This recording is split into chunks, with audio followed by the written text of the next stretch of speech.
நான் இன்னைக்கு ஸ்ரீ சக்கரத்தையும் வரைஞ்சி காட்டுறேன். சாதாரண கோலமாக வரைகிறேன். அதே சமயம் அதை பற்றி கொஞ்சமாக இன்னைக்கு சொல்கிறேன், பாக்கியை நாளைக்கு சொல்கிறேன். ஸ்ரீ சக்கரம் 1000 ஆண்டுகளுக்கு முன்னாடியே உருவாயிருக்கு.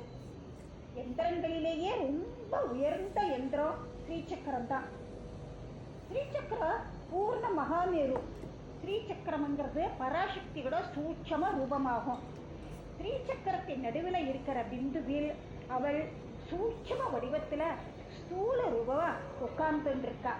ஸ்ரீசக்கரம் என்பது பரமேஸ்வரனும் பார்வதி தேவியும் இணைந்து அமர்ந்திருக்கும் இடம்.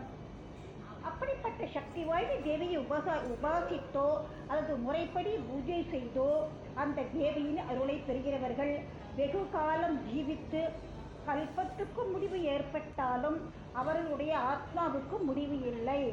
அவர்களுடைய சரீரம் அழியும், ஆனால் ஆத்மாவுக்கு அழிவே கிடையாது. லலிதா சகஸ்ரநாமத்தில் ஒவ்வொரு ஸ்லோகத்தையும் தினஞ்சோறும் படித்து தேவியை பூஜை பண்றவர்களுக்கு சர்வ சௌபாக்கியமும் கிட்டும் என்பது உண்மை. அவர்களது வீடுகளில் உள்ள துர்தேவதைகள் ஓடிவிடும், வியாதிகள் இருக்காது, மனமீதி கிடைக்கும், வீட்டில் லட்சுமி கடாட்சம் பெருகும். ஸ்ரீசக்கரமோ ஸ்ரீ மகாமேரு எனப்படும் எந்திரமும் வெவ்வேறானவை, ஆனால் இரண்டும் ஒன்றுதான். எப்படி?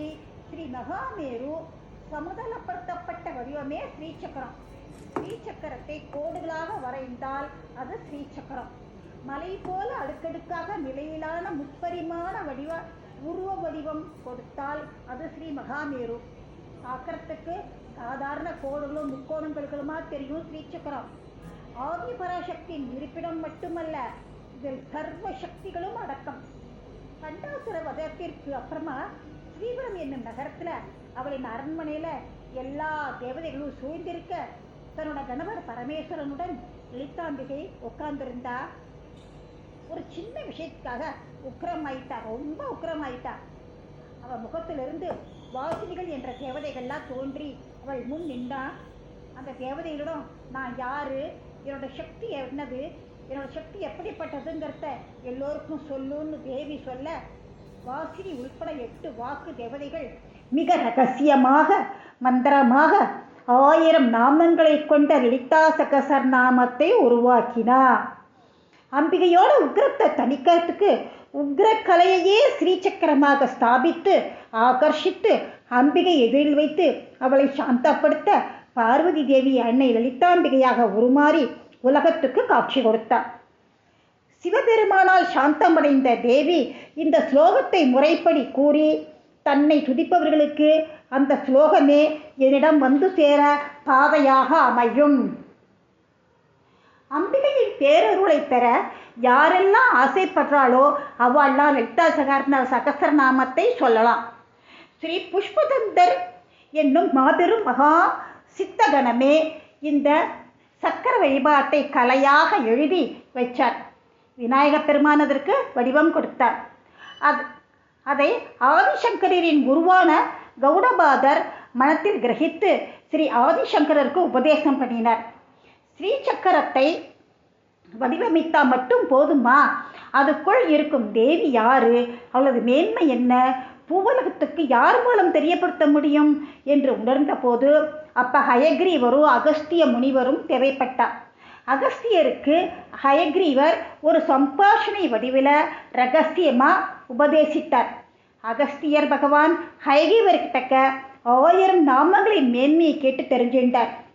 ஸ்ரீ ஆதிசங்கரராக பரமேஸ்வரனே பூவிலகத்திற்கு வந்து கிரந்த வடிவில் ஸ்ரீசக்கரத்தை ஸ்தாபனம் செய்தார். ஸ்ரீசக்கரம் எங்கு உள்ளதோ, எங்கு முறையாக ஆராதிக்கப்படுகிறதோ அங்கெல்லாம் லக்ஷ்மி கடாட்சம் பெருகும். ஸ்ரீசக்கரம் மெயினாக திருவானக்காவில் கோவில் அகிலாண்டேஸ்வரி காதில் தாண்டகையாக இருக்குது. அப்புறமா காமாட்சி அம்மன் கோவில்லையும் இருக்குது. ஸ்ரீசக்கரத்தை முறையாக தாமிர தகட்டில் வரைந்து கோணங்கள் தவறாமல் கோடுகளால் பூர்த்தி செய்து வழிபடுவது அவசியம். இந்த ஸ்ரீசக்கர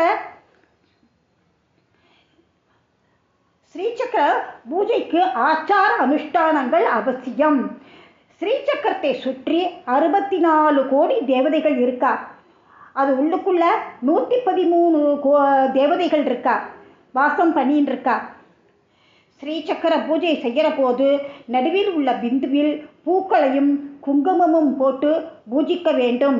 ஸ்ரீசக்கரத்தை சுற்றி என்னென்ன தேவதைகள் இருக்கா அப்படிங்கிறத நான் நாளைக்கு சொல்கிறேன். நன்றி, வணக்கம்.